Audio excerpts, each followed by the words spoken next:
Hello everyone, this is StrawberryShorty back with the letter. We are working on hooking up Zach and Hannah before we go for the true ending. And we're probably going to do the romance endings for Rebecca and Luke and Marianne and Luke. I've heard that with Marianne and Luke, you can do them at the same time, so we're going to try that. So, let's just jump right in there. And I thought this was a chapel in the mansion, it's apparently not.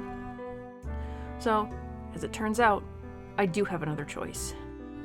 I'm not a religious person. I won't identify myself as such. Is that true? Agnostic. Does that mean not religious? I don't think that does. Or rather, I can't. Sure, my grandparents didn't have to force me to go weekly. I'd happily join them.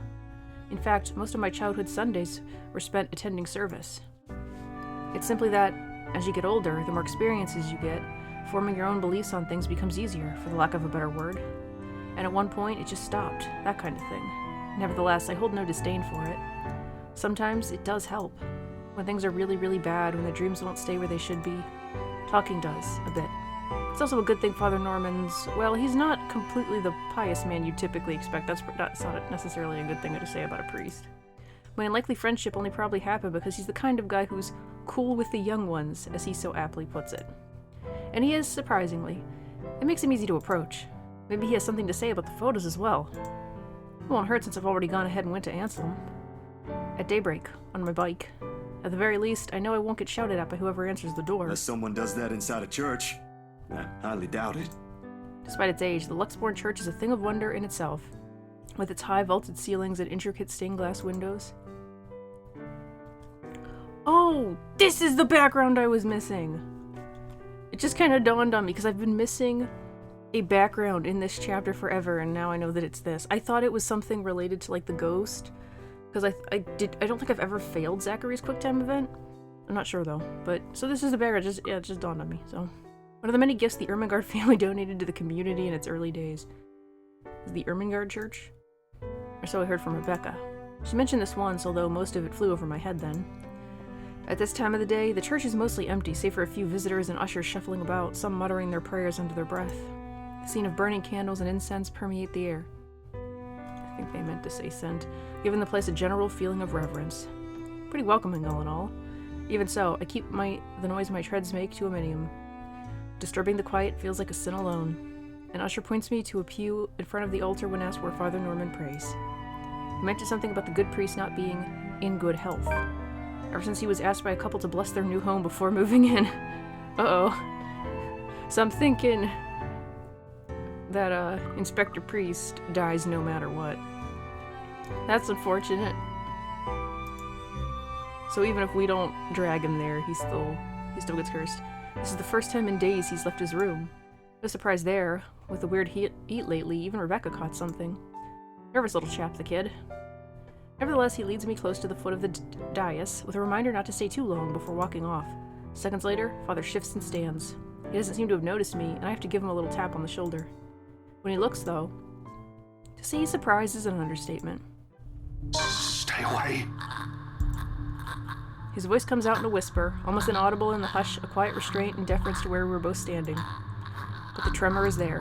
He focuses on me with wide, bulging eyes, copious amounts of sweat appearing on his forehead, despite the relative coolness of the place. Father Norman? Keep your distance. Hey, it's me, Zach, remember? Stay away, don't come near me. It must be the fever talking, or whatever he caught. It has to be. I don't recall ever doing anything for him to drive me away like this. In all the years I've known him, he's been nothing but polite, nothing but accepting of people regardless of beliefs or status in life. For words akin to a threat to come out of him, it's simply beyond unimaginable. Go back to where you came from. Leave. Father, what did I do? Leave, now. I extend a hand to his shoulder, meant to be reassuring. But he recoils, his ankle catching on the edge of the dais as he backs away. His shout when I attempt to reach out again echoes through the entire hall, catching the attention of the few people inside. I try to keep a level tone, but with these strangers' eyes trained on us, panic starts to weave its way into me. Stay away, demon. Go back to the hell you came from. I know he's talking to her. That sounds really bad. Father, it's okay. I only came here for some pictures I thought looked odd. I figured you might know something. From my pocket, I fish out the photos and try to hand them to him. Instead, he strikes my wrist away, almost like an accusation, and sends the photographs fluttering uselessly to the floor. Helpless, I can only watch as he curls into himself on the ground, a sad, blubbering mess, whimpering to himself. He tips his head forward and begins rocking, his hands clasped over his ears. That accursed spirit, so full of anger and pain. All those horrible things I've seen. I can't sleep. I can't eat everywhere I look. Meanwhile, Rose seemed fine before she died. Go away, go away. Go away. You're not supposed to be here. This is a house of God. Be gone, demon! Lord have mercy, God, our Lord, King of ages, all-powerful and almighty. You who made everything and transform everything simply by your will. A number of people have moved closer, mostly just to gawk. Thankful, as if to save him from being an utter spectacle, 2 ushers come out, taking him away.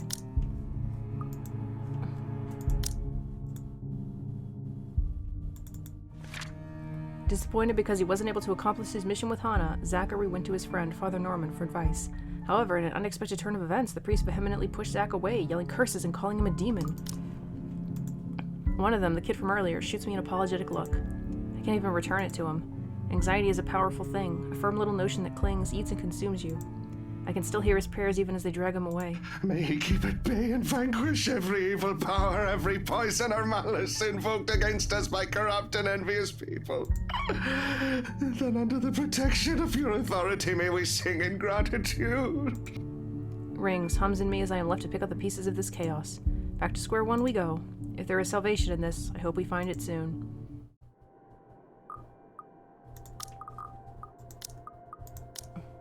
Yeah, so we're back in our house. As promised, Miss Wright had my bike delivered back to my apartment. Found it parked in the rack downstairs with an invitation and a note tacked to it, in fact. Be there, it said. If only it were that easy, but it'll give me a chance to talk to her. About that thing in their house. With a sigh, I let my hand fall to the side of the bed along with the invitation. I'll think about it tomorrow when my head ain't muddled by thoughts of a headless woman and the haunting smells of a ghost. Headless woman? No, I'm assuming this is supposed to be faceless woman. It's talking about the photos. Belatedly, it occurs to me I haven't eaten anything since I left this morning. And an empty, gnawing ache makes itself known, but I can't bring myself to stand up. Today was a complete waste of time, and frankly, a disappointment. I don't like this. The lack of certainty, the disquiet, the lack of stable ground to stand on, the part where I do not know what will come tomorrow. Ever since that damn letter, everything has been thrown out of the loop. I wish everything had stayed the same. Routine would have been easier to make sense of than this. Closing my eyes, I let the noise from the streets below lull me to sleep. At the very least, that's one thing that hasn't changed. I'm getting a lot of seam dialogue. I don't know how much more of this will be the same. London Bridge is falling down, falling down, falling down. London Bridge is falling down. My just witness it when it does. lady. The sentiment's a little hypocritical when you think about my lock him up. but that's just how it is. Lock him up. Maybe it really is better if I just... Hey, mister. And so talk with Kylie. Leave us alone! What did we do to you? The response never comes, however, because when I blinked...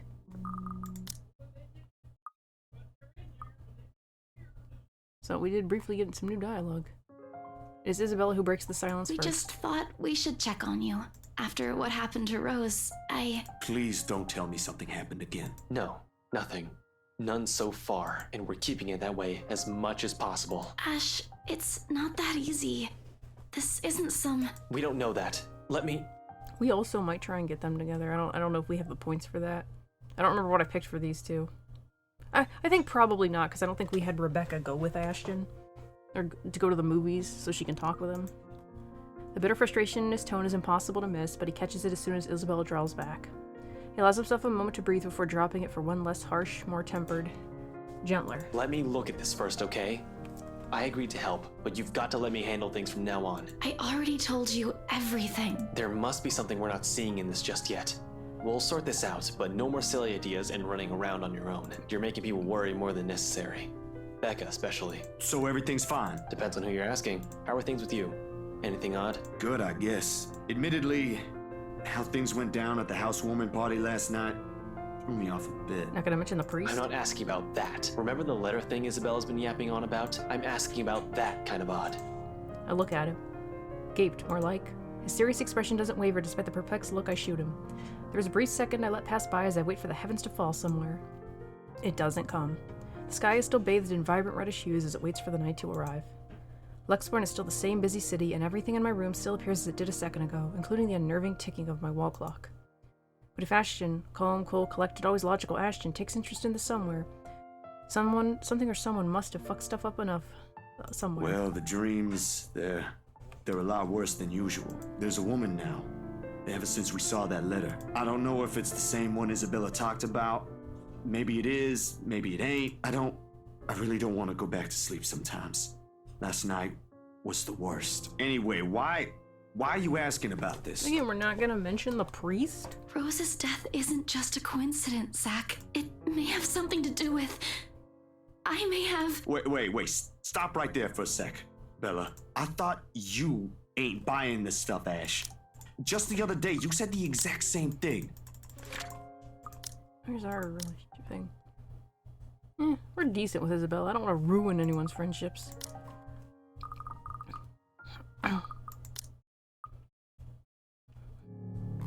It ain't too late. Being all comforting. Okay,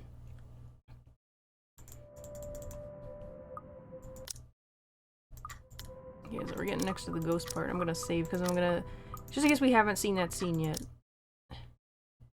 Leave! Leave now! Oh, that's new dialogue. There's nothing here for you!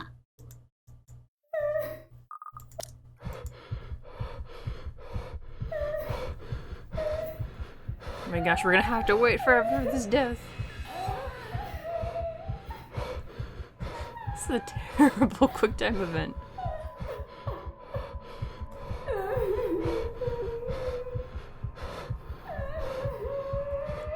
Is it supposed to be sound-based, I guess?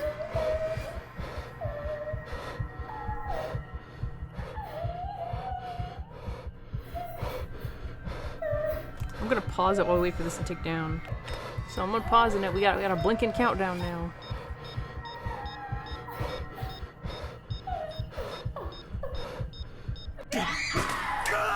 Jeez. She has claws all of a sudden. Let's see if we can turn this QuickTime event off. Okay, QuickTime event. I don't know if that actually added anything, but to the CGs, but we saw something new. You again! It's bloody 6 in the morning! Oh, new encounter with Luke, sort of. What the hell is it now? Listen, sir, I know this is not a good time. Oh, it's not a good time! Did you even check the clock before coming here? I bet you didn't! Oh, What do you want? You're already dead! Leave us! We're a lot more aggressive towards the ghost in this version. Nothing. I don't even know who I'm talking to or if a sane person is supposed to be doing that. The thing I got after is a feeling of foolishness washing over me. Or perhaps this is just me losing my mind. So, just keep looking for Ash.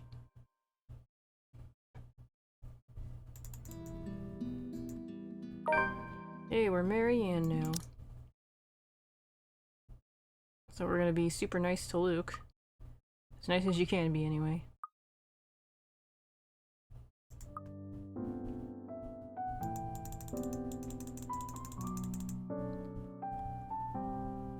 I haven't seen him here before, obviously not a regular. He hasn't said a word and just sits there savoring his drink. With his whiskey served neat in one hand and a lighter in the other, it doesn't seem like he's noticed me yet, and maybe I should go before he does look my way. Because he was pretty and he was blonde, and those two things plus alcohol never did me any good. A thought too late. Judging by the way his flushed face and the dazed look in his eyes, he's as piss drunk as I am. But whereas I feel like keeling over, he looks like he's still ready to take the catwalk by storm. Really, he just has the air of one of those men who think they own the world. Hello there, sexy. Please don't stand up on my account. I already like what I see. Fancy a drink? It'll be on me. But then again, I might be pleasantly surprised if he proves me wrong. Want some between the sheets? Sex on the beach? I'm talking cocktails, of course. Fat chance. But it doesn't matter, we both know how to play this game. And there are two different ways for the night to end. One thing or another is going to happen. The question is, what do I want to do? Oh no, that's fine. I'd rather order some blue balls or some AMF if you don't mind. I still don't know what this refers to. I'm not sure I want to know. He looks like he's about to say some witty retort, but stops himself and downs the rest of his whiskey. I order a mint julep. He gets another whiskey, and we start the customary small talk. Of course, the saying, ask me no questions and I'll tell you no lies, goes without saying. We asked nothing about each other, offering up falsehoods to establish a strenuous fake connection between two strangers at a pub, if only to pass the time. Whiskey, as I have come to call him, is supposedly 21 years old, single, takes care of his sick mother, and is a manager of some sort.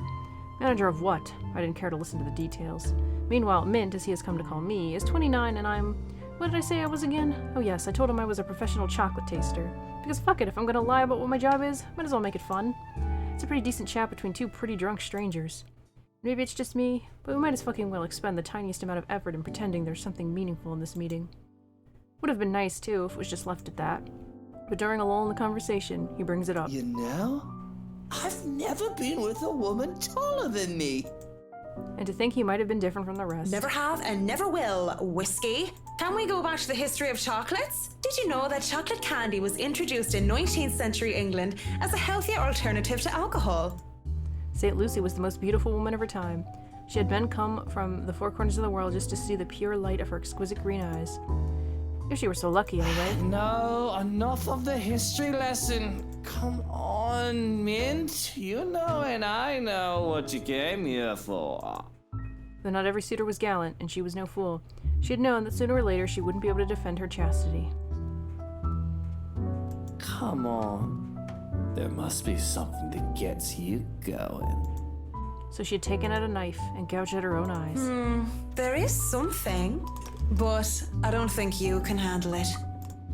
Impressed with her devotion, God restored her eyes and made them even more beautiful than before. He has a peculiar sense of humor, hasn't he? Because that only meant suitors kept going after Lucy, and she kept her eyes in a chalice to scare them away. Oh, I'm pretty sure I can handle whatever it is. St. Lucy, help me. Help me turn away from sin. Help me with my own blindness. My place isn't too far from here. I won't take care of you if it ends up being too much for you. And no one will be able to hear you if you try to scream. You sure you want to go down that road, pretty boy? Wouldn't have it any other way. Best thing about having my condo so close to the pub is the ease of access. As long as I can still stand and walk, I can make it home. Maybe I need help from a kind neighbor or two to help me with the last leg if I've ever really gone overboard on the alcohol. But I always made it home. Sometimes with company. Of course, that always comes with complications, especially with the real clingy ones. But it isn't anything a good tip about stalkers to the building security can't fix. I'm always nervous though, even if this isn't the first time I've done this. And the first few minutes when we enter my room are the first few agonizing minutes where I try not to panic. Okay, Mac, so far so good. Don't let him smell your fear underneath all that liquid courage. He'll leave sooner or later and I'll never have to see him again, just like every other man before him. I'd like to say to myself that the men I've brought to my place were more scared than I was. Yet there is no fear when I look into Whiskey's eyes, only delight. When he starts touching me, I don't even hesitate when I push him against the door. Roughness is to be expected. As long as he sticks to the script, everything will go smoothly. We'll have our little tumble in the sheets, he'll leave, we'll forget about it.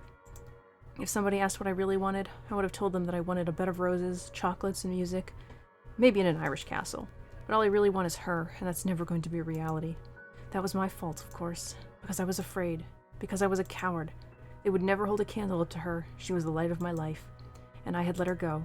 I can't even be bothered at the thought of her. Just a single thought of her makes my resolve to see this affair through waver. Wait. What is it now? Yes, what is it now? Is it gonna be Marianne? To sex or not to sex? We're both drunk. And? This is wrong. Don't you think it's a bit fucked up that we're about to have sex and we're just calling each other by the drinks that we had? How messed up are we? Doll, shut up with the ethics and morality talk. It is seriously putting me out of the mood. If you want to leave now, Whiskey, I understand. I mean, with how smashed you are, it'd probably be best for you to sleep the night unless you want to be mugged. But I won't stop you. And this isn't going to happen. Bloody hell. Of course, he's annoyed at me for putting off our night of sexual congress. But no means no. And beyond spewing a few profanities under his breath, he surprisingly simmers down soon enough. I was worried for a moment that he might try to force something. Instead, he makes a show of fixing his suit and smoothing down his hair before making himself comfortable on the nearest seat he could find. What are you doing then? You have a guest in your home. Put the damn kettle on. Dandelion tea if you have it. But I suppose all you have are those shitty tea bags from the store. If it isn't for the absurdity of this turn of events, I would have flipped him off for thinking I have no taste. But in the end, I just laugh. All I got are cans of Korean ginseng and lemon balm, though, no dandelion.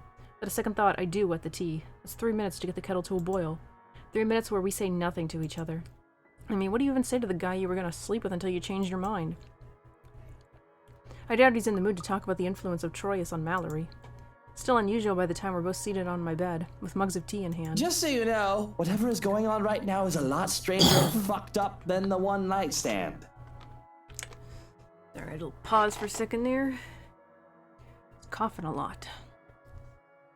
We are two messed up individuals by your logic. Everything is messed up, if you ask me. War, terrorism, famine, poverty, loved ones and loved lost. Oh, Since he's so drunk, I feel like they needed to have a blush on his cheeks. this whole world is a cesspool. The dead air is telling when it fills the room once more. One would think that this is a perfect time to burst, to spill about whatever issues that made us the fucked up people we are today. And it is. But I guess some part of me would rather not put the weight of my problems on someone else's shoulders. It wouldn't be fair to leave that to a person when I don't know if we'll ever see each other again. Sooner rather than later, we both pass out on my bed, mugs left forgotten on the floor. When I wake, whiskey is already gone. Thanks for the tea, Marianne. Whiskey. Here it is again, the ZRs. I'm playing another game that does the same thing. Bottle of painkillers and a note on the table are the only evidence that I wasn't alone last night. I don't even question where these are from, or just how he knew my real name. I'm just grateful for something to help with a hangover. Might as well. So we don't need to read these. These are all... But... with their apartment? Nope, library. Meeting with Rebecca. Because I know there's some new dialogue we can get in the apartment, because we never did pick that one option with Luke. Doesn't really matter what our relationship with is. There is it? She really isn't too professional, is she? I guess this is because she picked the unprofessional option before. I can't help but wonder why she was assigned to an important sale like the Ermengarde mansion. I would say that she's too young, too nervous and unsure of herself. Her enthusiasm must make up for that in spades. Wouldn't have believed it if she had introduced herself as one, and if Miss Cooper hadn't vouched for her. Why, she looks like she should still be in college. Acts a bit like it too. I thought she was a teen slumming it out in the mansion when I first saw her there lying on the ground. If I were a bitter person, I would have snapped at her. You didn't become some famous artist to be fatigued by the art world like you thought you would be. Big whoop.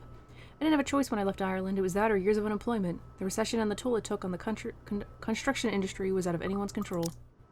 And the sooner she figures that out, the better. There's a bit random bits of new dialogue there. Now are we at their penthouse? So we're gonna check out the weird noise we heard.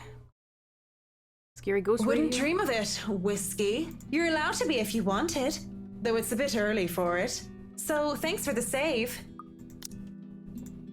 Really, it is much appreciated. Even though the circumstances during our first meeting were not savory or wholesome, I can't bring myself to completely look at Mr. Right in a bad light. Oh, we also didn't... I think the other times we did that choice, we'd had the affair, so... It's no trouble at all. I've been told I have a gift for catching pretty ladies, being a great catch myself. Is that so?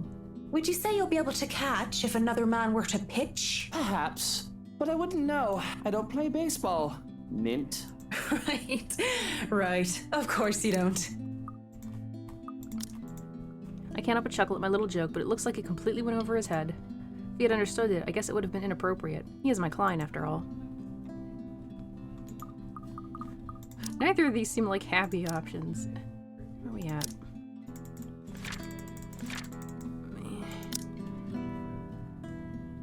Like, I wish they would just take us to where the new journal entries are.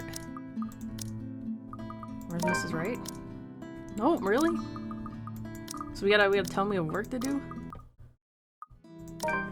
Straightening my jacket, I clear my throat and I look at him dead in the eye. He isn't Whiskey anymore, he's just another client that I have to cater to. Certainly I can reason with him. He might not be such a bad guy, as he didn't push when I told him no. Maybe that night had been a slip on his part. I have to at least make it clear that I'm here strictly on business and that nothing is to happen between us because of that night. It'll be Miss McCulloch to you from now on, though. It'd be best if we keep things professional, Mr. Wright. Oh, that's why it's a plus. He likes it when women stand up to him. I have an image to uphold, and I presume that the same goes for you. It won't do to have any untoward rumors about the two of us about a night that didn't even happen, no? I'd like to keep calling you Mint, actually. If we're to convince everyone that nothing happened... Nothing happened. That'd be much, Much more convincing. Fine, but I'm only here. Oh, accidentally clicked. I don't really get the mint logic, though. Fine, but I'm only here as your interior designer. Nothing else. I don't know how him still calling her mint would convince anyone of anything.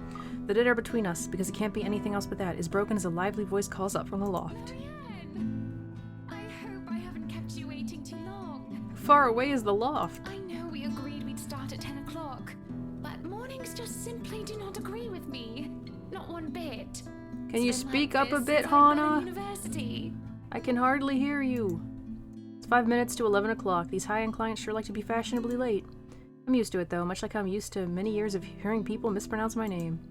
Honestly, I think everyone in this game is mispronouncing her name, except maybe that one scene with Lorraine. I see you're up, darling. Oh, we're also, I think, gonna get the Luke option where we can compromise. Hana doesn't like us now.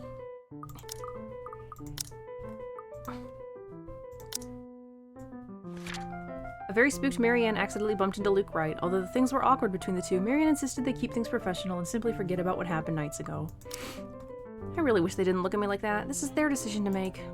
But if they want to ask for a professional's point of view, I'll be happy to give my 2 cents. You can still have a garage. See, Marianne? But the structural integrity of the mansion might be at risk if we try to turn the dining hall or any of the rooms into a garage. Taking down one of the exterior walls might hit one of the support beams, and with a mansion that old, I'd rather not risk it, especially without closer inspection.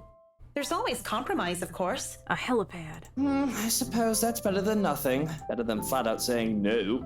Mrs. Wright does have a point. There's plenty of space for a garage outside of the mansion itself. If you'd like a covered parking space, we can arrange something on the grounds instead. Then we better go there. I want to see where we can build a garage. Yes, no time like the present. You want a thorough inspection? Might as well do it now. We actually took another look at the property yesterday, though it was brief. But I'm sure you would want to see it yourself, to spot anything we might have missed. It's not like I have much choice, do I? So, heading to the mansion. Pretty sure we picked all this anyway, but... Oh, check the ground floor. Luke's in the music room.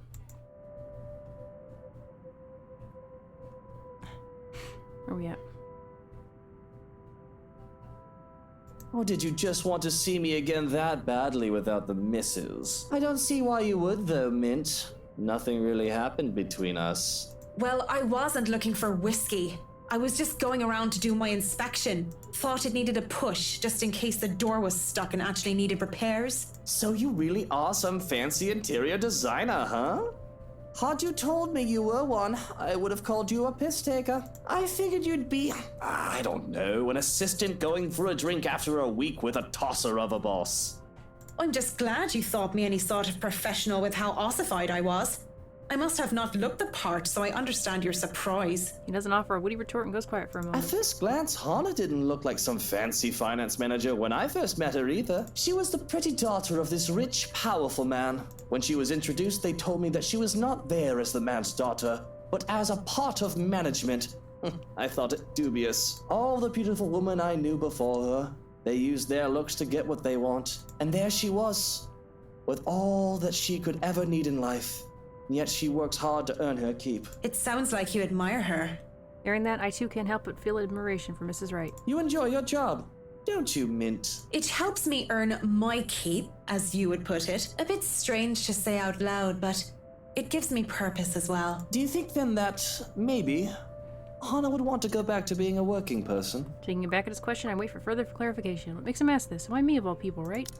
So back to the normal stories and just reading backlog. But you should ask her. Shouldn't you be asking her this? Isn't her opinion much more important than that of someone you just met in a pub a few nights ago? No, Marianne, no one communicates in this game with their loved ones. You're a woman and I figured you might know more. I mean, people are always saying that women are fulfilled by having husbands and having a good home. Husbands that don't cheat on them, Luke. But then, I see ones like you who look happy having jobs. Maybe she's like you, and having a job would be better for her. Just because I'm a woman? You do know we don't all think the same way, but I don't know. I'm not married or anything, but This shouldn't be a complicated matter. She's your wife for how many years? Talk to her. Ask her what she wants. Don't you guys talk during supper or something? That gets him thinking. Or at least it looks like it does. Well, I should let you get back to work. Thanks for talking with me, I suppose. Right. But anything goes awry if you take my advice. Just remember that I'm not some marriage counselor. So take it with a grain of salt. My marriage goes down the shitter, I'll sue you. Noted. Wait, that's not... Too late. He takes a step back into the music room, shuts the door, and leaves me there looking gobsmacked. He wasn't serious, was he? That man, I don't understand him at all. One moment he's this huge arse, and then he's this person the next. Odd guy. Still needs a good... Oh, we don't need to hear you, Lorraine.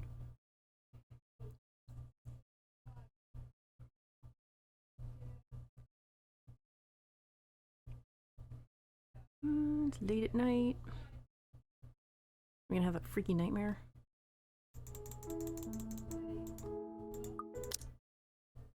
Yep, that.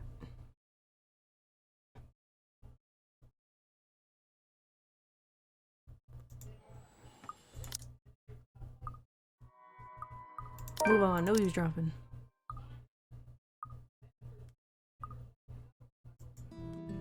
Ugh. I keep missing more dialogue.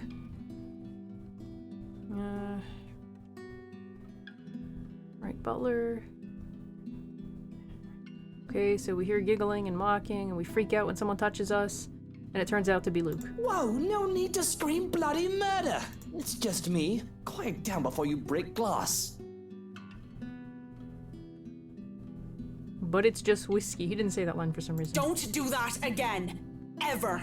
I don't like being scared, though I don't believe in the likes of spooks. Being startled is not the top of the list of things Marianne liked. Luckily for him, I have nothing within reach, or he would have gotten on friendly terms with something like a rolling pin. What was with that reaction? Were you really scared? Has Johann's been telling you ghost stories? He just loves to scare people. Isn't that right, Brother Gurium? The butler's expression is unreadable. I hardly see any emotion in his face since I've started working here. Aside from vague amusement. There must have been something there, though, judging from Mr. Wright's own content look. The expression on Mr. Wright's face is almost cruel. But neither of them spoke, even as Johannes leaves the room to serve the workers their late lunch.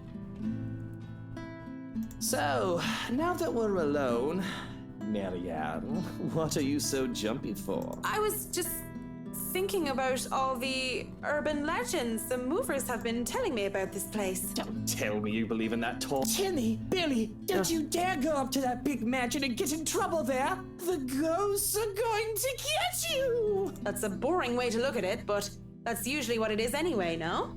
Like I said, I was just thinking. We have a maxed out relationship with Luke. It would be a relief, actually, if those rumors of this place being haunted is true. It just means I'm not going bonkers. Hearing, let alone seeing a dead person isn't exactly the symptom of a healthy mind. Sure, it means there would be such things as ghouls and goblins, but at least I'd be sane. On the other hand, there would actually be a dead girl walking around. If you could excuse the inane question, Mr. Wright. You haven't noticed anything weird here? A simple enough question on the surface, yet I noticed the man stiffen as the question leaves my mouth.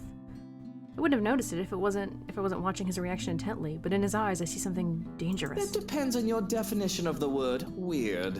Are we still on the topic of this place being haunted? Because no, things have not started to fly around and we have yet to require an exorcism. I don't think my head would like to do the whole 180-degree turn thing. Well, maybe that, but no strange people? Aside from my usually weird butler and all the weird men traipsing around touching my things?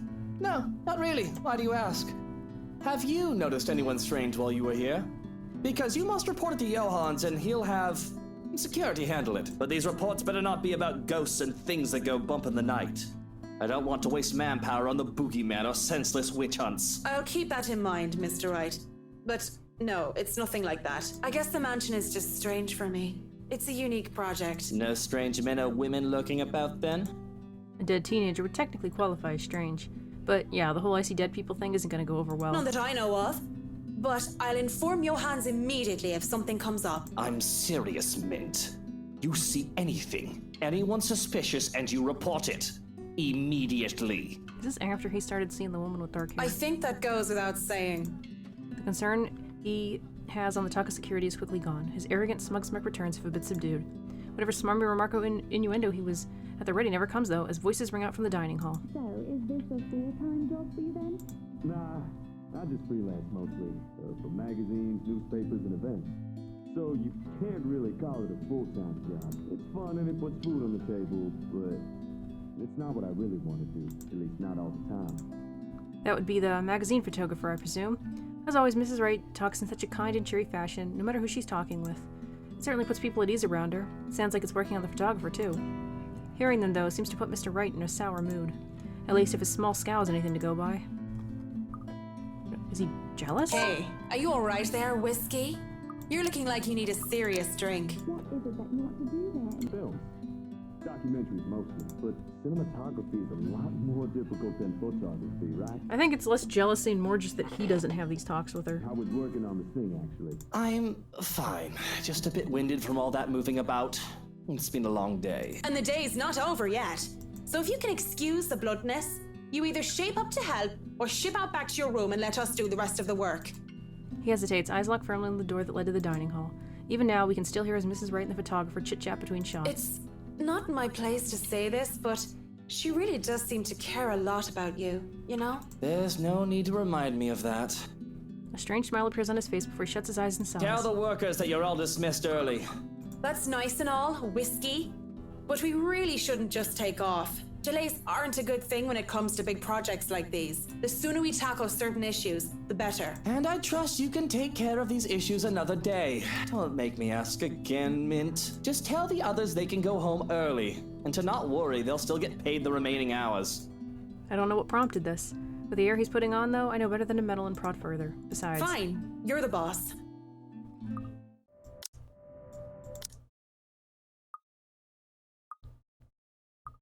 I don't know if we have any more Luke dialogue. Who's after this? I think it's Rebecca.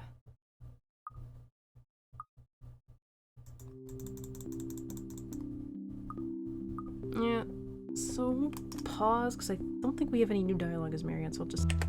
So, we're playing as Rebecca and we are meeting Luke for the first time. And we're at a cafe and we see them together. The other two customers are a posh-looking man and a child who I immediately recognize as Kylie, and they appear to have not yet picked out anything that they want. For some reason, my stare lingers on the guy. They're dressed relatively well and he looks harmless. I haven't seen him around these parts before. Someone new in the neighborhood, perhaps? Even so, there's something familiar in him. Feels like I've seen him somewhere before. This also begs the question of why Kylie is with him. Of course, the girl easily takes a liking to anyone who buys her sweets, so it's a bit worrisome and unsurprising. The blonde bloke doesn't look particularly thrilled with the company, though. I tear my eyes away from them soon enough once the guy at the counter appears ready to take my order. Look, you little ankle biter. If I buy you the biggest parfait they have, will you please behave?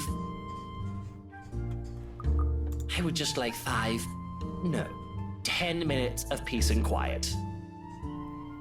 You said you'll get me some bread pudding this time. Yeah, well, darling, they said they ran out of it. Just pick another one so we can be on our way. That parfait doesn't look as cute as the one my mom bought me. Parfait is just ice cream, sweetheart. It'll melt no matter how dainty it appears. In the end, now come on, just pick one. It could even be the most expensive one on that list. I don't give a shit. I don't care. Oh, what I would give for someone to buy you off my hands right now. What? Mahil attention instantly snaps back to them and their conversation. Jumping to conclusions isn't something I'm particularly fond of, especially when all I have are baseless assumptions, but you can't really trust a stranger these days. No one around the cafe seems to have noticed his words either. Very suspicious words. Still, I don't move. Yet. But my hand has already shifted from my wallet to the book I'm carrying. A hardbound textbook. Looks harmless, but if a situation calls for it, it might be a good deadly weapon. Might. I haven't gotten the chance to try it anywhere so far. Today could be the day. But you promised! Look, if you don't want a parfait, how about a Bonifay pie? I'm sure it'll taste just as good as any other bread pudding. I'll even buy you the entire tray. How does that sound? That's not what you said before. Well, sweetheart, adults change their minds sometimes. You said if I come with you, you'll buy me a bread pudding, and I did. And now you won't keep your promise. I want to go home. I miss my mom. No, darling, if I remember correctly, and I have a good memory, honey. What I said was, if you come quietly with me, I might buy you one. The quiet part didn't happen. Though now that I'm sober, I think this is a bad idea. I should just ship you someplace else for that peace and quiet. Oh, that's it. No hesitation. In a few paces, he's within my reach, and without warning, I'm slamming the flat area of the book against his skull. Still my favorite scene. Ow! Oh, that was a really hard hit. There's a cry of pain, followed by him instantly crouching down, hands nursing the sore spot. Almost comically, if this were a different situation and the safety of a sane, gritty student wasn't at stake, I'd probably feel sorry for him. I mean, has anyone seen how thick this book is? Get behind me, Kylie. Miss Pink! It's amusing how fast her expression changes from the pouty one earlier to something of utter delight upon seeing me. There's no time for any pleasantries, not even quick ones, because soon the man straightens and I'm readying my favorite newfound weapon for another hit. Except this time, he's ready, and before I can land another one, his hands shoot up to catch my wrist in a firm hold. And the look on his face? Bloody hell, woman! What's your problem? To say he's pissed would be a complete understatement. Had I been the weak-willed sort, I'd probably cower under his gaze. But that simply isn't how I roll. If he thinks he can scare me and do as he pleases here just because I'm a woman or whatever his reasons may be, he's got another thing coming for him. So instead I return it to him with the same intensity, with the same venom. What's my problem? You're the one who has a problem here. Rotten bowbags like you don't deserve the freedom to run this town. What are you doing to this girl? And why is that any of your business, pray tell? Oh, it's my business if I make it to be. Now, release me or I'll call the police. Oh, you think that scares me, Daisy? I have a name, you sleazy douchebag. Oh, I'm sure. His grip on my hand only tightens when I attempt to shake it off. His tone may be dripping with anger and sarcasm, but the gleam in his eyes says it all. He's getting a kick out of this. Riling people up, getting on their nerves, invading their personal space. He knows exactly what and which buttons to push. The nerve of this person. The nerve of this arsehole. If he thinks I'm gonna give in to his goading, please. He might as well just kiss his sorry behind. In fact, why not do the most sensible thing right now? Teach him a tough lesson. I'll shout for help. Let me go, you uncouth lout. So this is another minus. I'm pausing and rewinding. So I paused, but apparently they both are negative points, which seems stupid. But I think this one is lesser, and we haven't seen it before. So. Let me go, you uncouth lout. Or else what? I'll scream. He laughs, a derisive thing that rankles on my temper more than it has any right to. It's as if he knows I can't do anything, or he's above any authority that exists in this city, confident he can get away with anything. The gall of this man. I'd like to punch him right now if I could. Nice try, lady. Why don't you drop the book first? You could kill people with that, you know. Headbutt him. Fat chance. Oh no, that attitude won't do, Daisy. Here, let's try that again, like the proper adults we both are. Drop the bloody fucking book. Drop it on your head. And then what? If you're assuming I'm... Then we'll have a nice conversation over a cuppa. Establish why you're attacking a poor, innocent stranger with a deadly weapon. And then they see that it's Luke Wright, and they're like, okay, we understand. And maybe even an apology or two for the offended party afterwards. Fight him. I'm the offended party here, by the way. My brain hasn't returned to its rightful place yet, in case you're wondering. That explains a lot. Innocent! Don't play dumb! I heard what you were trying to do with that girl. Just because she isn't my student yet doesn't mean I don't have a role in protecting that child's innocence. Protecting the what of who? Why would you... Oh no! In a span of a second, the expression on his face changes faster than anyone is capable of. From pure confusion to sudden realization, we're finally deciding on a face of utter mortification. He's quick to drop his hold on my hand afterwards, like he's been holding a piping hot object and has just realized it's been in his hands all along. He's far from a decent person, but he actually might make good money doing comedy. The look on his face when he starts babbling his excuses is almost priceless. No, this kid's... All right, lady, look, it's all a misunderstanding. My tone can't go any flatter than the one I have now. Right. Somebody help me! He places a hand on my mouth before I spill the rest of it, and all at once I'm caught between trying to stop him from smothering me and keeping his dirty hands off me.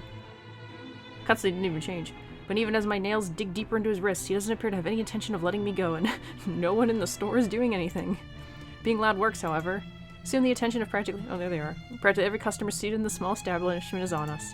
I shoot each of them an imploring look, hoping one of them will have the sense to help. The sleaze, however, is fast enough to flash them all an embarrassed smile. Haha! This lady's having such a bad day! Poor girl's just been through so much today! That's why I'm holding a hand across her mouth and not letting her speak. Nothing to see here. Go on with your dinner. Stamp on his foot! Bad day. Even if we're a friendly chat, I won't even touch you with a 10-foot pole, much less share any of my problems with you. Blighter, you're my problem. I want to blurt it out, but with a hand covering my mouth and my lungs rapidly losing air. I bite down on his hand. Yeah, about time. Hard. It works. Ow! He yowls, jerks his hand away from my face, stepping back to put as much distance as he can between us while nursing his injured hand against his chest and muttering a string of expletives. A very creative set of expletives. Tears have formed at the corners of his eyes from the pain, and a small laughter almost leaves me. To be frank, he gives the impression of a kicked puppy with the glare he shoots me. A puppy I'm less inclined to feel sorry for. You mad woman! I warned you, you ass! Why, this is harassment, I'm telling you! Harassment! Harassment. Then why don't you tell that to the police once they get here, You despicable! Whatever you're assuming I am, I'll have you know it's all in your head. None of it's true. You best have that pretty brain of yours checked before that gets worse. What is wrong with you? Is this the face of someone who'd do anything suspicious? Oh? You don't think a stranger luring an innocent child with promises of sweets before whisking them away from their parents doesn't warrant any suspicion? You have a very funny definition of suspicious, asshole.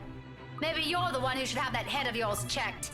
The kid asked me to buy her sweets. You're the one who's suspicious here. I'll have you know, I have a wife! That much, at least, appears to have a sliver of truth to it. He even makes a show of brandishing his left hand to my face with much flourish, so I assume he's telling us this because he's like, oh, I'm not trying to marry this small child. Which I don't really think was our assumption. Sure enough, a wedding ring is there, though all that earned him is an unimpressed glare from me. Immediately, a small part of me starts to feel sorry for whatever poor woman married this sod. I don't understand why he has to bring her up either, as if the mention of her alone will magically present a solution to his problem. She must truly be a remarkable woman if she can handle a dirtbag like him. And even my wife of all people in this bloody city, has never, I'm telling you, accused me of such a scandalous thing! You crazy woman! Married or not, you're still a sleaze. Honestly, I feel... Miss Pink, why are you fighting with my teal? Whatever words are still left to be said die on my tongue. The same thing goes for the sleaze. Beside us stands Kylie, gawking at us with that same curious stare she often brings with her. I know that look all too well, that precocious child through and through. She doesn't say anything further, her gaze simply moves between us, eyeing us both carefully, clearly anticipating an answer. From my experience, when it gets like this with children her age, it's a sure sign they won't leave you until you've given them an answer that they're satisfied with. Lying won't do either. It has dissolved into a shouting match, for heaven's sake. And did she just say Tio? Something falls straight to the pit of my stomach at that. My tone is gentle when I finally address her, void of any apprehension and what might be the first hints of embarrassment. I pointedly ignore the latter. It could very well just be the hunger speaking. Kylie, sweetie, do you know this oaf? Yeah, he's Teal Luke. Right at that moment, my brain stops. Every line of thought, every argument I still have against the man beside me dissipates in a haze. Amidst all of it, one memory gets triggered from a few days ago. Tio? The one you mentioned before? The uncle? The guy Rowan wanted to impress? Or was that a dare? I'm sorry, I can't recall. Is it the one who promised he'll take Big Brother someplace cool? Yeah, the one and the same. Don't you know who he is? I sure as hell don't, darling. Because if I did, I wouldn't have let everything I said earlier come out of my mouth. He's my Teal Luke. Gazillionaire extraordinaire, am I? No, the fairy godfather. He's your godfather. That's nice. The one and only. Did I get that right, Tio? More than right, sweetheart. I'm sure Miss Pink here understood everything you said quite perfectly. Whatever it is that landed at the bottom of my stomach prior has shot straight up to my face and stayed there. The heat from it slowly spreading to my cheeks, coloring my face in so it's almost the same shade as my hair. If only the earth would swallow me whole here and now. His eyes are on me. I can feel them jeering and mocking. I can't even bring myself to look at him. What's in there? Amusement? I doubt it. He's probably having the time of his life right now. But I know, I can hear the sneer in his tone alone when he talks. He has that smug grin on him, which I may or may not want to punch off his face at present, just for the hell of it. But damage control. I need to do some damage control before this whole thing goes south, so we gotta apologize to him. I don't know how we're supposed to get into a relationship with him when we have to pick something bad, so... The pains me to apologize to a sleazebag like him. This is my mistake. With Kylie watching us close by, I don't want to set a bad example for her, do I? I'm surprised she grew up the child she is. If anything, I want to be the role model this man couldn't possibly be for her. Even if it means taking a few blows to my ego and stroking his insufferable one. A deep gulp of air, a short moment to swallow my self-respect, and then I'm facing him. The words are out of my mouth in a single breath. I'm really, really sorry, sir. I had no idea. His smirk is impossible to miss. He's not making an effort to hide it, and even the smile is so irritatingly present in his tone. If I could slap it off, I might do it in a heartbeat. Now, it's an honest mistake, Daisy. No, I really mean it. I actually thought you were... And then... It's fine now. It probably happens quite a lot to a few people who look suspicious to you. Seems I'm one of them now. But don't lose sleep over it. Do be careful with that book, though. A little more and you would have dislodged my poor brain off my head. What would I ever do if that happens? Oh no! Did it leave a mark or anything? If you want, we can have it checked. I'll handle the expenses if there's a need for it. Now, what kind of man would I be if I let an attractive woman such as yourself do that? Why don't we just look at it this way? My forgiveness is coming from the utter goodness of my heart. And then she just hits him with the book again. So full of himself. Exactly the kind of person I'd happily leave to die in a ditch somewhere. Of course, sir. Why didn't I think of it that way? I know, right? But even someone as capable as you is bound to have a few lapses. No harm done, Daisy. Let's move on from this. Well, if you're going to put it like that, then I guess there's nothing left for us to talk about. I figured as much. Awkward. The whole exchange is nothing but an awkward display of fake pleasantries. One that brings much agony to the very pride I've willingly held back a while ago. I might need a drink later so I can forget any of this ever happened. Who would have thought the time would come when I'd meet someone tougher to handle than Isabella? Miracle of miracles, I swear. Though to my surprise, he proffers me a hand shortly before they leave. For a shake, I realize after a long minute of staring at it. I accept it, albeit half-heartedly. But all of the goodwill that small gesture represents melts into thin air when he winks at me. Winks. The gall of this man. However, there's no moment to ponder about it. Seconds later, the guy at the counter waves me over and hands me a paper bag as soon as I've paid. So I'm going to pause to check the time and fast forward. So we are at school now, and we're about to run into Luke. How unfortunate that out of that number it has to be Teal fucking Luke that I encounter more than once. Oh, you know, a few problems popping up here and there that the agents failed to tell us somehow. Nothing a few hired hands can't fix, of course. I would have preferred a place near the city and something that's new to save us all the trouble. But darling wife insisted. Who am I to say no? Are you kidding me? His smug head is the first thing I see upon turning into the hall in spite of the small crowd of parents and students gathered at the corridor for the primary's career day. It's not that he stands out, he's pretty unremarkable at first glance, frankly. However, it's his countenance that draws people's eyes to him. The manner he carries himself with all the confidence in the world, his mere presence dwarfing everyone around him. I'm willing to make a bet he's also enjoying the attention it garners from him. Especially the ones coming from the women. What an ass. Single glance at him, I know immediately that one way or another, if we ever bump into each other again, my day will effectively be ruined in some capacity. He also exudes that air.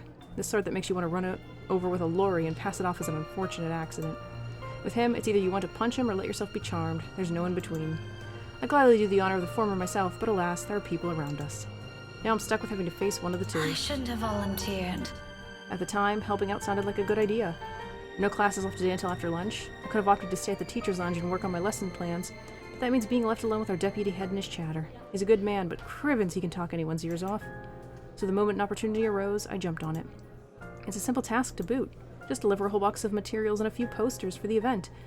Maybe stay around to assist if time will allow it. I just wasn't expecting him to show up here. Out of the frying pan and into the fire. Had I known, I would have stayed and suffered through our deputy's impromptu speeches about his life crisis instead. Well, what's done is done. Going back is also out of the question. With how unexpectedly heavy the load I'm carrying is, I'd hate to have to lug this for a trip back just because my pride can't take another second of interaction with the guy. He's insufferable, all right, but I've had my fair share of dealings with teens of more or less the same temperament, all considerably younger than him, and they listened. If he wants to be difficult like last time, so be it, but he can bet his sorry English ass I'm not standing down. Left with no other choice, I brace myself and suck in a breath, mustering every bit of patience I have as I step into the hall. My grip on the box tightens when I pull it closer to me, and attempt to assume a low-key air as I amble towards the room. The box is not big enough to hide my face, even with the stuff piled on top, but if all else fails, I can just hit him with it. Still, a small prayer forms in my head. If there's even one listening out there, please grant me enough restraint. Better yet, I hope he doesn't notice me at all. That'll definitely make my life easier. Seriously, how hard can it be? He's standing a few ways from the door, and there are plenty of people between us to use for cover.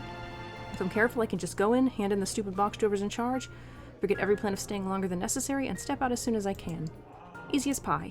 But as luck would have it, the exact moment I reach the room's threshold, someone, barrels towards me. She latches onto my waist before topping the sudden commotion with a gleeful squeal. I knew it's you! The force of it nearly throws me off balance, sending the item stacked atop the box tilting dangerously to the sides. With the child's added weight at my waist, pinning me on the spot, and both of my hands occupied, watching is the only thing I'm able to do. The short seconds in between slows as everything gradually sides off the box's small surface. Under different circumstances, this would have made for a funny story some other time. Comical, even. Until another set of hands reaches out and steadies the posters, threatening to take a nosedive right to the floor. Oh, careful now, Daisy. Don't make a mess here. My entire body freezes. Upon hearing his voice alone, an irrational impulse to hit him immediately bubbles up. But before my limbs could catch up with what my brain is currently screaming at me, he moves to take the burden off my arms. Irritation gives way to surprise, then confusion. It is in that moment when instinct finally kicks in and I tug the box closer to me before he can fully lift it off. What are you doing? What does it look like? You're surprisingly slow on the uptake for someone of your profession, aren't you? Bloody, doesn't this school have people for this kind of work? So much for being a center of academic excellence. I'm going to ignore that slight to my alma mater and my work, because that's not what I'm trying to get at. You know what? Why don't we just rephrase that to something you'll easily understand? Why exactly are you doing this? Well, you look like you could use a bit of help. Have you seen your face while you were heaving this around? Mister, I'm pretty sure if there's ever a look on my face, it's entirely because I saw something extremely unpleasant this morning. Aren't you a ball of sunshine today, Daisy? Having a bad day, aren't we? Oh, you have no idea. I'd put it away if I were you. You might scare the children. You don't have to worry about that. This isn't my department. I was just asked to bring these. Anyway, I can handle this myself, mister. The room's just right over there. Behind you, in fact. Now, if you could please move over and make way, it would do the whole world some good. Keeping my voice level throughout is a miracle in itself, but regardless of how polite my request is, he doesn't budge. Did what I've just said merely fly over his head, or my choice of words really that hard to comprehend? Surely it shouldn't be that hard. I think he might be a little touched in the head. I'd like to ask him that, actually, but Kylie chooses that instant to pipe in. Don't worry, Miss Pink. Tio's strong. You can leave this to him. My papa does it lots of times. But I'm not allowed to talk about it to anyone. Tio says it's Confidential, Munchkin. That's right. Tio's smart, isn't he, Miss Pink? I'm still of the opinion that he's a piece of shite, but I must admit his goddaughter's excitement is contagious, as always. A smile makes its way to my lips. She has yet to budge from her place, though to be honest, I'm starting to lose some feeling on my stomach with how tightly she's wound her arms around I'm it. sure he is, Kylie. But I'm also sure he'll find better use for it elsewhere. Like helping you out. Oh, well, that's one thing, but You heard the kid. no one's asking you. You wound me, woman. And I'm quite certain I can do more damage than that. Shall we give it a try? Again? He pales, stammers for a bit, until he ultimately decides against saying anything and settles for a brief show of discomfort instead. He's probably having flashbacks of the last time we met. His composure, when he finally regains some of his bearings, says it all. It's nothing short of hilarious, if I do say so myself. I'll have you know that threats never work on me, Daisy. Not in a million years, not ever. You're assuming it's a threat. How cute. That too. I'm not scared of you, just because you landed a hit. Do go on. Keep telling yourself that. It was a fluke, you hear? I was caught off guard and your damn book left a dent. If I end up in a hospital because of what you did, I'm sending the chief of Luxburg Police after you, woman. I think that they would just really laugh at you for getting beat up by a girl. You don't say. Just give me that bloody box. He snatches out of my arms before a single word of protest exits my mouth and quickly disappears behind the classroom. Not that it matters who brings it in now, my poor irritation has already melted into amusement. He's not so bad once you figure out how his temperament works. It's almost similar to a child. Though I still have to ask. Kylie, did your Tio eat something bad before coming here? He's unusually nice today. A far-fetched idea, I know, but it's the only reason I could think of why this arsehole is suddenly acting like a decent human he's quite frankly far from being. First and foremost, we did end our last meeting on a good note. If I were him, I'd avoid the very person who put a dent in his skull, as he so aptly put it. Why is he acting friendly 2 days later? He always is. But I made him promise to be extra nice to you since you helped me so much. I think you're gonna be great friends. I quickly stomp on the urge to groan loudly or gag at that. He's the last person I'd ever want to be chummy with in this whole city, but Kylie doesn't need to know that. Are you sure it's not something he ate during breakfast? I gave him some jelly babies this morning. Really rocky, lots of them. Mama said I should share, so I offered half of it to Tio when he picked me up. He likes the black ones. Oh, that's probably why he's weird. Jelly baby overdose. He could have done everyone a favor and choked on them while he was at it. Do you want some? I've got more. I couldn't find Melody or Takako this morning, but I'm sure they'll be fine sharing some of it with you. No, I'm not really very fond of them. I was just asking. Oh, where's your mum, by the way? Out of town with Papa. An unexpected pang hits me at her words. The statement, though innocent enough, unearths a whole trunk of memories from my childhood. So eerily familiar. Nights spent eating dinners alone, the number of days coming home to an empty house growing with each passing year. And sometimes several Christmas Eves spent with relatives instead of my own family.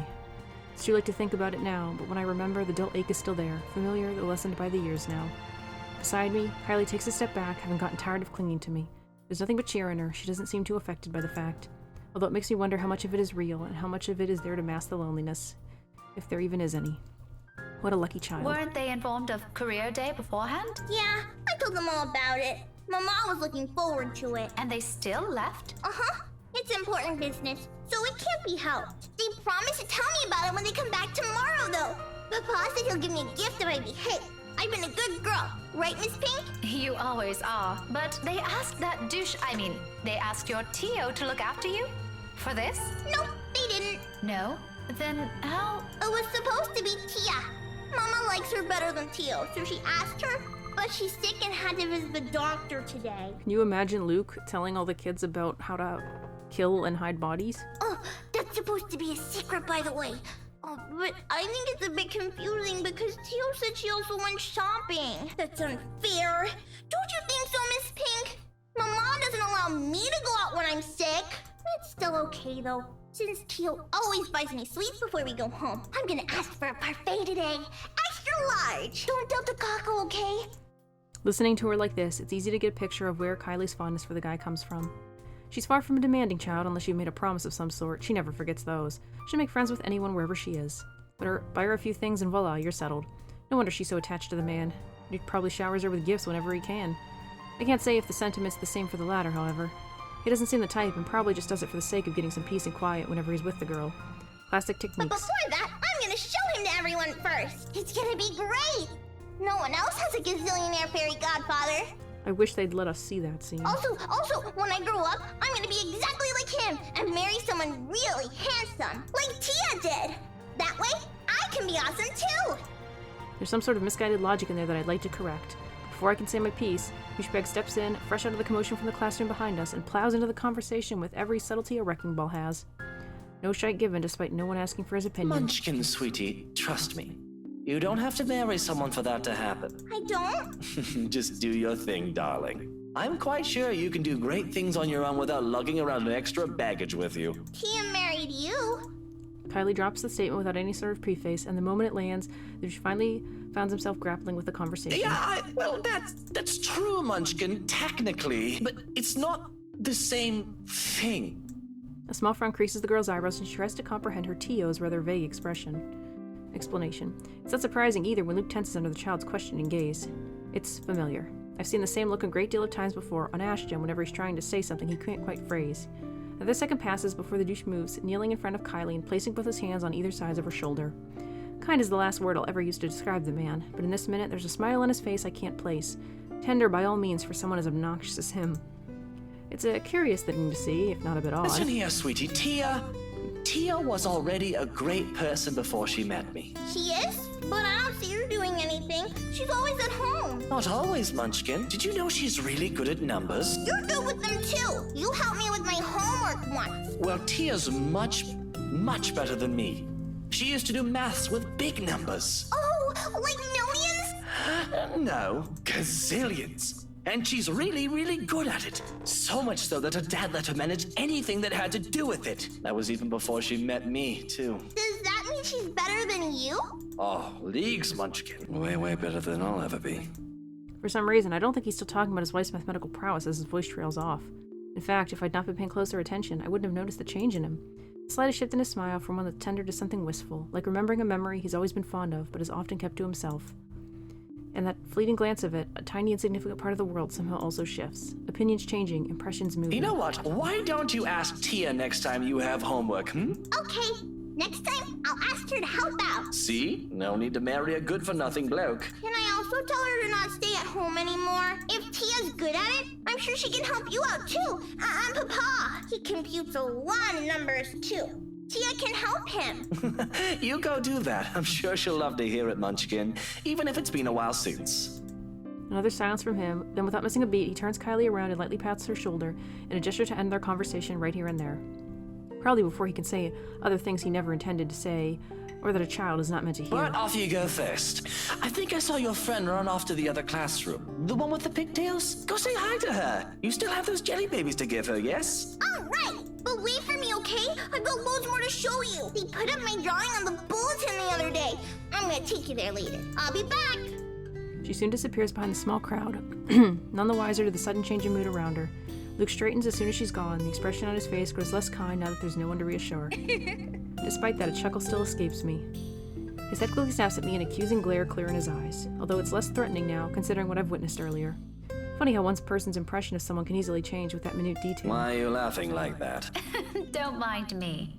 I just saw something surprising today. Don't let it bother you. You know, putting it like that won't make me any less inclined to ask. What is it, woman? If this is another one of your threats, I've already told you it isn't going to work on me. That good teacher act isn't going to fool anyone. What makes you think it has to do with you? I could have just remembered something funny. Not everything in this world revolves around you, mister. I am not daft, Daisy. It's on your face for all the world to see. Now, say it so we can be done with this stupid talk. I let out another laugh, more to delay than to express any sort of amusement over the matter. In truth, I don't know where to start.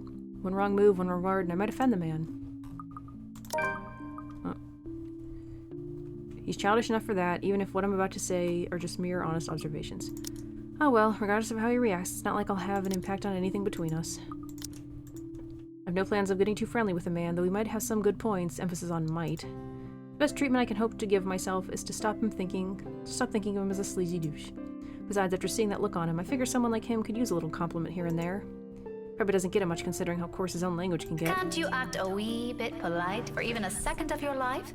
It won't kill you. You'll easily get answers that way, you know? Instead of demanding things from people like a temperamental man-child. I'll be nice when I want to be, woman. Don't tell me what to do. And here I was just thinking how you're doing a brilliant job as Kylie's guardian. Was I mistaken? Was I mistaken? What? Sorry, I didn't catch that. Stop playing dumb. I hate to admit it, but you actually seem to be good with kids. Possibly even better than most of the teachers here. What do you know? I expect him to just take it all in, bloat his ego more, and even brag about it. Instead, what I get from him is a sound resembling a squawk. Or maybe that's him choking on his own pride. I can't tell above the hubbub surrounding us. When I glance at him, only a mortified expression is on his face. No. No? You should be proud of yourself. At least there's this one good thing about you. Isn't that nice to hear? Pretty sure not a lot of compliments get thrown around about you, knowing how you are. There are a lot of good things about me, Daisy. My hair, for one. There's also my extraordinary good looks. Wax lyrical about those all you want. I'd be happy to hear it any day. Praise anything about me. But that. What is so repulsive about it? Even Kylie likes you. Shouldn't that tell you anything about yourself? Kylie is one kid, not even my own. I do plan to get the ending where he and Hana stay together. They better show us them babies. Trust me, you do not want to see me bring a spawn of my own into this world. This will be an abomination. Is that what you keep telling yourself? Maybe. Is it any of your business? No. But if I didn't know any better, I'd say this is because you yourself think you're a little piece of shite and somehow it'll pass on. It doesn't work like that, by the way. That last remark just came out. There might be a sliver of truth in it, but I shouldn't have phrased it like that. Even for my own standards or the kind of person I'm talking to, it's still quite rude. An apology is already at my throat, but the minute I open my mouth, all of what I've prepared to say dissipates. Lost in the moment in front of me. His gaze outside, staring at some point past the buildings blocking the view of the sky, equally lost in his thoughts. He's a vexing man under so many standards. However, in this moment, the morning light streaming through the window lends his features a certain air. Softer, less severe than what he often flaunts. Might as well be looking at a different man. There's a tender note in his voice when he finds it, the words muttered under his breath, not intended for anyone but himself. Nevertheless, it reaches my ears, unintentional as it may be. You're right. She deserves someone far better than me. All that talk about self-worth makes some sense now. It isn't some profound knowledge he pulled out of his arse. It has come about because he's already been there, likely still stuck in the middle of it. Preaching about your own personal experience is easier, after all. Less room for mistakes, more for a dose of self-loathing. What a complicated man. Just when you thought you'd already figured him out, he does one thing and says the other. People like him are the most difficult to gauge, far harder to understand. Yet it might be exactly for this reason why some are so easily charmed by him. It's the mystery that catches them, of wanting to find out what's underneath that bravado. I won't count myself among those yet. His winning personality isn't exactly my cup of tea.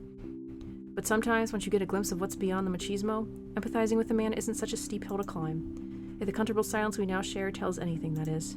Perhaps this is as close to friendship as we can get. Several insults flung around, with a few shared silences in between, and that's not exactly a bad thing. He's not exactly a bad guy either, despite the awkward start we've had. Maybe it's for this reason that I can't resist throwing in a little comment to lift his mood before leaving him. You know, Luke, you're not such a bad person. Is that supposed to make me feel better? I'm touched, Daisy. Take it how you will. But a little attitude change would help. A lot. Oh, bollocks. Right, of course. Let me know when you're done with your lecture, ma'am. And you can probably start by not leaving your wife out while you're having some quality time with your goddaughter. Who knows? Maybe that'll help change how the child sees her. Where did you even get the idea I'm leaving my wife out? Have you ever even met? No, but I did see her with you two last time. His indifferent expression quickly dissolves into a confused scowl while I meet it with matching perplexity. There's only been 2 days, surely his memory isn't that bad. When was this? At the cafe. After you left, she was sitting right beside you. Kylie was at the back and you were driving. Daisy, are you sure you haven't accidentally hit yourself with your own book? Because that damn thing's quite big. And I'm really getting worried about you. It has only been a few days and concussions can be dangerous. I suggest you have that checked. Well, you asked. I just answered. It's pretty rude to make her wait like that, by the way. How can I make her wait when she's not even with us? What? It was just Kylie and I that night. Now you're just pulling my leg. Luke exhales, long and drawn out, his impatience rapidly changing the companionable air around us. In the face of it, I tense. I've accidentally stepped into another minefield. Any chat I've had with him so far has been like this. Why this still surprises me escapes me, but above my worries of offending the man is my own bewilderment. I remember well enough what I saw that night, yet he says something completely different. Wifey was out with Kylie's mummy that night. She wasn't with us. How do you think I ended up on babysitting duty? But in the front seat. And Kylie's... Miss Pink! So we're gonna cut this part here because we're just viewing the relationship stuff again. And we all know what happens here. So thank you all so much for watching. Please leave a comment. I hope you're interested in this romance stuff that we're showing. And bye. Oh. Yeah.